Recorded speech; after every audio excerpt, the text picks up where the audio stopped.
waxaan filayaa maanta waxaan haysanaa dad xul ah oo in badan aan sugaynay asbuucan oo dhan ay dadweynaha reer Gaalkacyo odayaasha haweenka iyo dhammaan waxgaradku ay ka qayb qaateen sidii ay u soo xuli lahaayeen dad maanta u adeega danaha Gaalkacyood waan hubaa waan idinku kalsoonahay haddii alla idmo inaad noqon doontaan kuwii sidii loo soo xulay ugu adeega dadkooda gabdhaha yar oo ku jira konsalka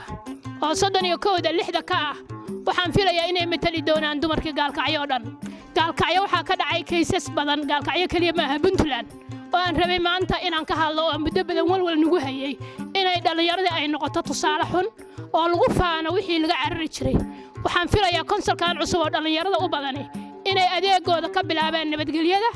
iyo arrimahaas inuu ku soo kordhay sidii wax ugu qaban lahaayeen inaan ku dhaqmo diinta islaamka